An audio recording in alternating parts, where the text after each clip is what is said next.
अच्छा, अब इसमें क्या है कि जो राशियों की कैरेक्टरिस्टिक्स हैं उससे एस्ट्रोलॉजी में ये बताने की कोशिश करते हैं कि इंसान की नेचर कैसे होगी।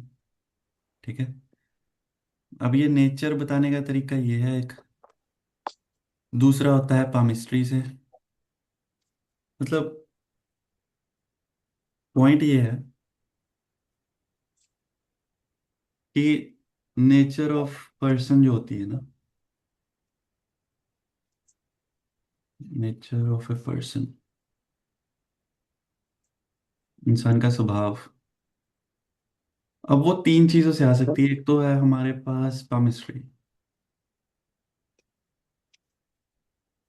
ठीक है।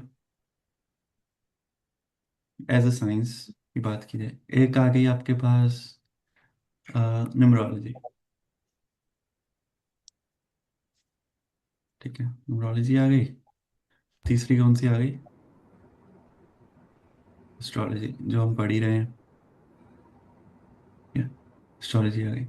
अब ये तीनों तीनों साइंसेस अलग अलग हैं और ये नेचर ऑफ पर्सन बताती हैं अपने अपने एक्सटेंट के हिसाब से। ठीक है। जैसे पामिस्ट्री क्या बताती है, ये भी इंसान के बारे में बताती है, हाथ से, हाथ की बनावट से। पामिस्ट्री में काफ़ी चीज़ें होती हैं। मेनली तीन चीज़ें होती हैं, जैसे आपने देखा होगा। एक होता है जो इंसान का हाथ है उसकी शेप। ठीक है। केमिस्ट्री में एक होती है शेप। ये वैसे आपको जनरल नॉलेज के लिए बता रहा हूँ। तीन चीज़ों से होती है केमिस्ट्री। एक होती है शेप ऑफ हैंड। ठीक है। एक होता है इसमें शेप ऑफ हैंड हो गई। एक होता है जो हमारी लाइंस है, लाइंस है ना, जीवन रेखा, मस्तिष्क रेखा, ये जो लकीरें जिसको बोलते हैं, लाइंस होती हैं। एक होते हैं हमारे प्रिंट्स। प्रिंट्स पता है किसी को क्या होते हैं? जो प्रिंट्स होते हैं जैसे ये tissue paper thumb sign print. होता है। अच्छा।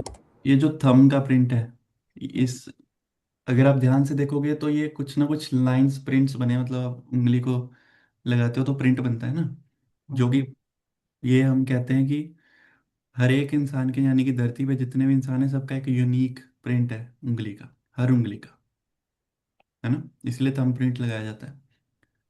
ये तीन चीजों से पामिस्ट्री में जो है वो प्रिडिक्शन होती है। ये तीन आगे फर्दर चीजें हैं पामिस्ट्री में। ठीक है। तो यहाँ से होती है शेप ऑफ हैंड जो होती है ये, इट फॉर्म्स, फॉर्म्स आफ्टर तकरीबन 8 इयर्स प्लस। 8 साल की उम्र के बाद ये डेवलप होती है शेप ऑफ हैंड इंसान की। अब वो क्यों? वो इंसान के हाथ की शेप पहले 8 साल में डेवलप होती है, उसके बाद बनती है। वो इसलिए क्योंकि वो उस हिसाब से डेवलप होगी कि जिस हिसाब से, जिस माहौल में इंसान बड़ा हो रहा है। यानी कि एक गांव में पैदा होने वाले बच्चे का हैंड अलग तरीके का होगा, एक शहर में होने वाले का अलग तरीके का होगा, सिंधी बंदे का अलग होगा, पंजाबी का अलग होगा, गुजराती का अलग होगा। हाथ की शेप से ये बताया जा सकता है कि कौन सी उससे आ रहा है, कल्चर से आ रहा है, कौन सी लोकेशन से आ रहा है। क्योंकि वैसे ही हाथ चार होते हैं इसमें फर्दर, जैसे लंबा हाथ, चौड़ा, यानी कि वाटरी हैंड, अर्दी हैंड, ऐसे होते हैं। ठीक है। तो ज़्यादा हम डिटेल में नहीं जा रहे उसकी। लाइंस होती हैं, ये चेंज होती रहती हैं जिंदगी भर। क्योंकि ये जो लाइंस है ये हमारे दिमाग का कनेक्शन हाथ में आ रहा है। जैसे हमारी सोच बदलती रहेगी, जैसे हम सोचेंगे वैसे लाइन बदलती रहती है। प्रिंट्स होते हैं ये हमारे जन्म से पहले ही बन जाते हैं। दे फॉर्म इन द वूम, माँ के पेट में। माँ के पेट में ही थंबप्रिंट बन जाते हैं जब बच्चा 3-4 महीने का होता है, तभी बन जाते हैं। इनको माना जाता है कि ये हमारे पिछले जन्म के प्रारब्ध हैं। ये जो बन गए ये उस हिसाब से, तो ज़्यादा प्रिडिक्शन होती भी प्रिंट से ही है। जो लाइनों लाइनों से करते हैं वो ज़्यादा प्रिडिक्शन होती नहीं, वो सब बकवास है। तो पामिस्ट्री है। तो अब पामिस्ट्री से जो शेप ऑफ हैंड है या प्रिंट्स हैं, ये सारी चीज़ों से, या उंगलियों की शेप कैसे जा रही है, कोई टेढ़ी उंगली जा रही है, ये वाली उंगली सीधी जा रही है, ये बाहर को जा रही है, हाथ खुल रहा ज़्यादा है, टाइट है, बहुत सारी चीज़ें हैं। उससे इंसान का ना ये पता चलता है कि कौन सी रेस से आ रहा है, मतलब कौन सी कल्चर से आ रहा है, इसका सोचने का तरीका कैसा है, वो सारी चीज़ें। फिर न्यूमरोलॉजी होती है, न्यूमरोलॉजी से भी नेचर पता लगती है बेस्ड ऑन प्लैनेट्स। न्यूमरोलॉजी में हम कुंडली बनाते हैं इंसान की, उसमें प्लैनेट्स का ज़्यादा रोल है।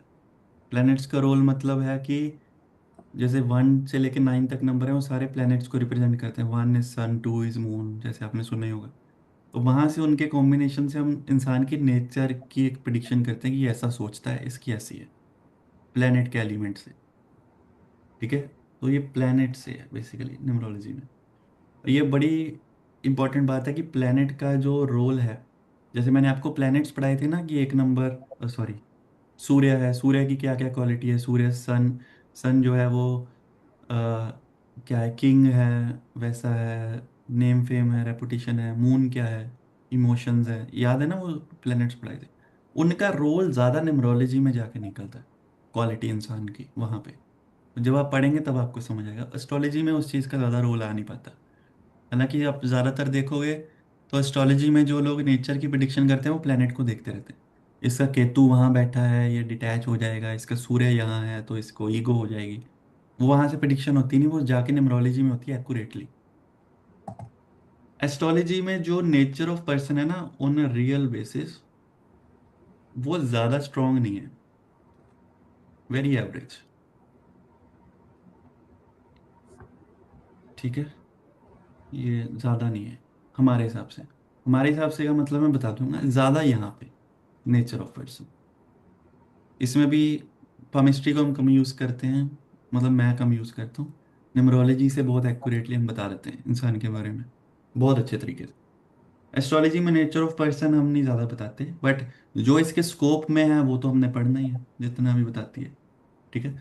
अब जो लोग ज़्यादा ये अपने आप को वैदिक एस्ट्रोलॉजर बोलते हैं, फलाना करते हैं, ऐसा करते हैं, तो ये प्लेनेट प्लेनेट इसमें खेलते रहते हैं एस्ट्रोलॉजी में। ये उनसे प्रिडिक्शन एक्यूरेटली हो नहीं पाती, तो हम भी कहते हैं करते रहो, या ये राशियां देखते रहेंगे, फलानी राशि यहाँ है तो ऐसा होगा वैसा होगा। लेकिन जो जितना, एज ए सेड, जितना एस्ट्रोलॉजी के स्कोप में है वो हम पढ़ लेंगे आज। ठीक है। आज नहीं, मतलब ये बेसिक में जो है, बेसिक में होता है इससे, बेसिक लेवल में राशियों से। बाकी जब हम आगे 2-3 हफ्ते बाद नाड़ी एस्ट्रोलॉजी में एंटर करेंगे, वहाँ पे उनके कॉम्बिनेशंस नेचर के बारे में कुछ कुछ कुछ वहाँ से पता चलते हैं, वो भी देख लेंगे।